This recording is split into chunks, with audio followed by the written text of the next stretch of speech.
let's record. 1, 13, 15.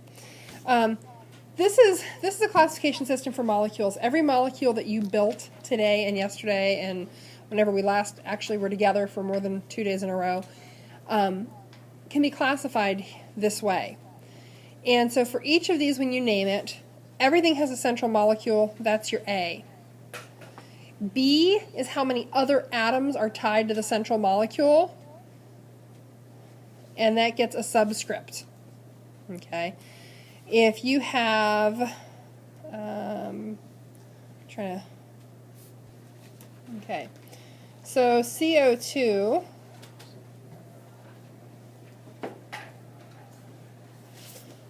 the carbon is your central molecule. There are 2 atoms joined to your carbon. So on your chart, you filled out total effective pairs was 2. That means this is an AB2. Okay, it's that easy. If we look at HCN is actually another one. So HCN was single bond, triple bond. Carbon is your central, that gets you an A. There are 2 things joined to carbon, B2. I think most of you got that pretty easily.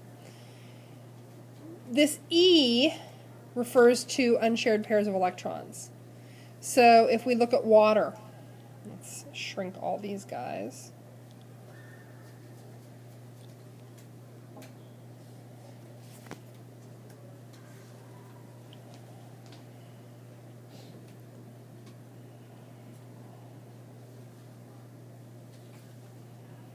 Okay, so those are both AB2s. What do you notice about water or carbon dioxide and cyanide? If you look at your own chart and think back to your constructions, did they share anything?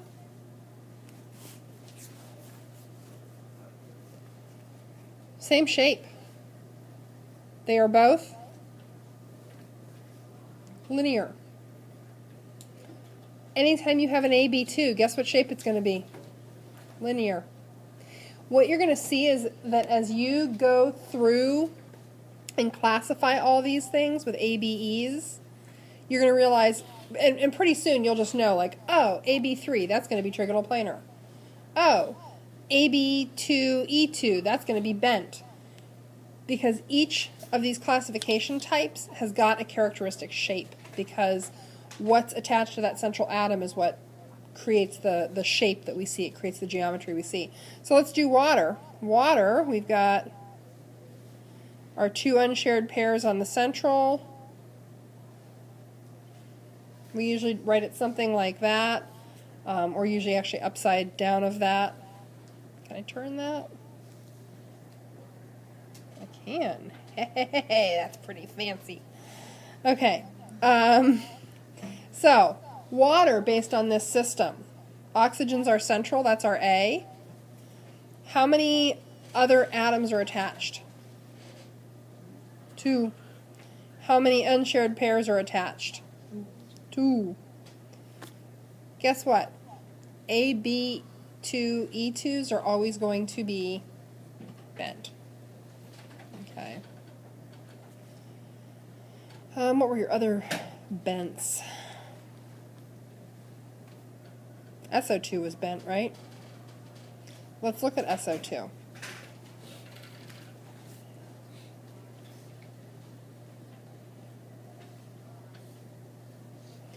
So SO2 we had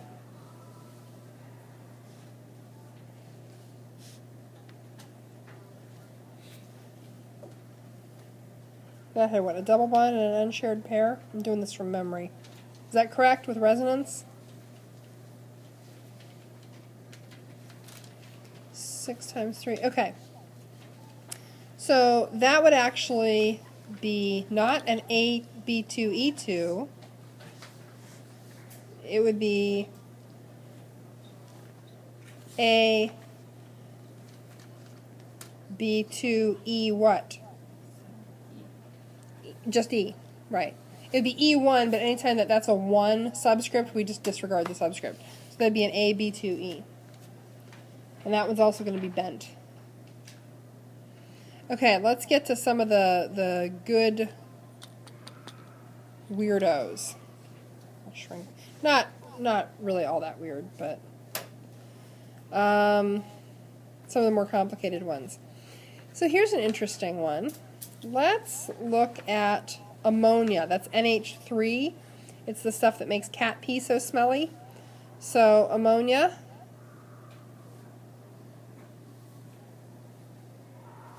There's ammonia. And that would be what? A, B, 3, E, just E, yeah. E1 or just E. What shape was that? When you constructed it, it's trigonal pyramidal. So you've got those three things that are all attached and being shoved down by this unshared pair on the top, right? Well, if these three things are all being shoved down by this unshared pair on the top, and there's nothing but some unshared electrons up there, then this appears to be a pyramid. Okay, great. So that's trigonal pyramidal. We can deal with that. Now, let's talk about the ammonium ion. So, trade that unshared pair for a hydrogen. This becomes the ammonium ion. It's got one more proton than it does electron. And basically the same structure, except in place of that unshared pair, you now have another atom. What was that shape? Remember? Tetrahedral. Tetrahedral. And this is AB4. AB4s are always going to be tetrahedral. AB3E is the same configuration, except in place of one of the atoms attached, you have an unshared pair. They don't show up. You know, they're like little vampires. They don't show up on film. They don't show up when we visualize the molecule. Oops. Okay, so I think you can do the classifications pretty easily. What would sulfur hexafluoride be? Let's do that one real quick, and then we'll move on to the notes. So sulfur hexafluoride. Oops.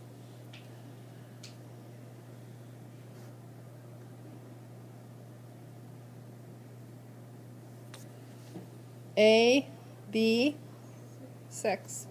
Yeah. There's no room for any unshared pairs on that central. And I didn't draw in all the unshared pairs on fluorine. You know, you would. I'm just being, I'm moving fast here. So, okay, questions, comments, concerns on that? You know how to find your additional, your geometric names from the chart on 186. If your group is behind on the lab, I have tutoring tonight. You can stay tomorrow night. I won't be able to stay, if at all, for very long tomorrow. But you can stay and work with the kits and sit here and measure and build. These are going to be due Thursday, period. So if you're not going to be done on time, you as a group need to make time to gather. You can come in during a study hall. My other chemistry class, those two back tables are empty.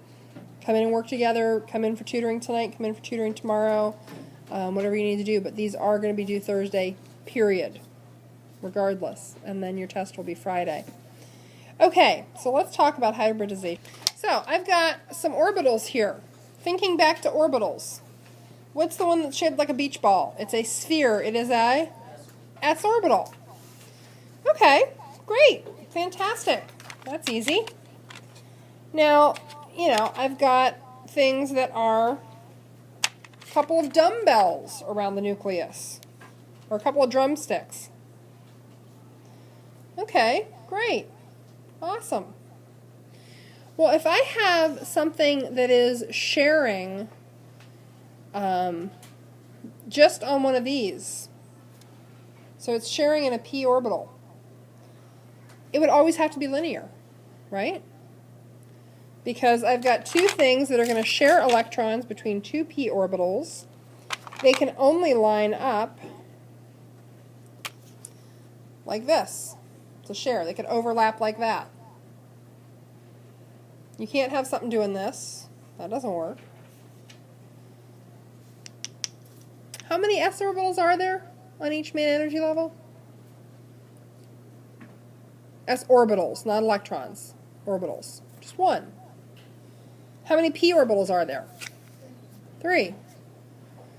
So if we're sharing s's, we can only have one bond if we're sharing between two s orbitals. There are some limits, is what I'm getting at. What ends up happening in reality is all these lovely little orbital shapes that we describe when the atom is all by itself, when they start to share, those shapes start to change. So what we taught you, what you learned about S and P orbital shapes and stuff, it's not a bunch of lies. It's not true. But it is true when they are all by themselves. When they are bonded to something else, those orbital shapes change. You all know what a hybrid is? It's easier now because we have hybrid vehicles. What's a hybrid vehicle? A combination of two vehicle types. A hybrid is the combined offspring of two different things. We form orbitals that are hybrids of S's and P's. Okay? We call them sp orbitals. Hybridization is just the mixing of two or more atomic orbitals. And they have to be relatively similar energies, they typically are. And you get a whole new orbital. So in methane, well, let's draw methane. We got a carbon. This is my favorite, the cow fart. Which orbitals is carbon sharing with hydrogen? Well, hydrogen only has a 1s. Is carbon sharing an s? Is it sharing a p? It's sharing 4 different electrons. But it's got a full s and it's got 2 and a p. So it's got 4 valence electrons, and yet 2 of them are a pair. Let's review the electron configuration for carbon. So this is on the second level, so just its valence.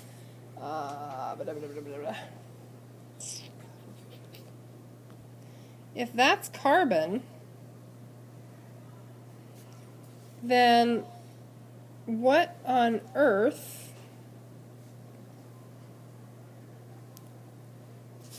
how is it going to share on just those 2 when it's forming 4 bonds? What ends up happening is these electrons end up moving around. So we have 4 orbitals. These orbitals combine, and you make 4 sort of hybrid orbitals that are all able to share.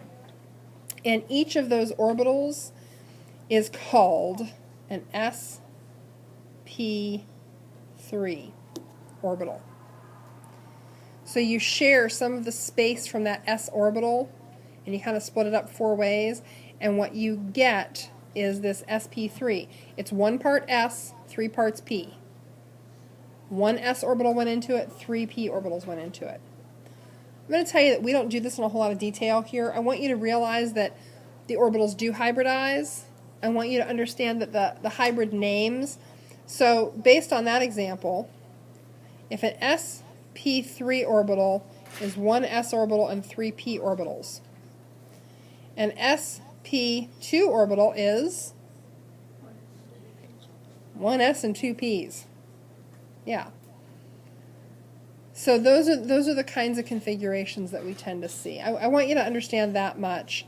One of my students who just came back and was talking about experiences with the first year of chemistry in college said most of my first year we talked in a lot more depth about orbital hybridization. Yeah, that's to be expected. I think actually the chemistry standards for the state, I have to recheck the new ones, but I think they kind of skim hybridization, so I don't do a whole lot with it here. I do want you to be aware of it, and if you're going on to take more chemistry, you'll have a much more detailed discussion. You'll have to do all kinds of things. Okay, that's it. So these are images of what those hybrid orbitals would look like. You take all those weird double dumbbells or double drumstick P's, blend them together with an S, and you get something that looks more like that, or more like that. Okay, now the big part is that it's orbital hybridization that allows linears, trigonal planars, and sp3s are what form tetrahedral shapes. Okay, so linear molecules are one S and a P. Trigonal planar, you've formed 3 equal orbitals out of one S and 2 P's. With an sp3, you've now formed 4 equal orbitals out of one S and 3 P's, and that allows you to have a tetrahedral arrangement.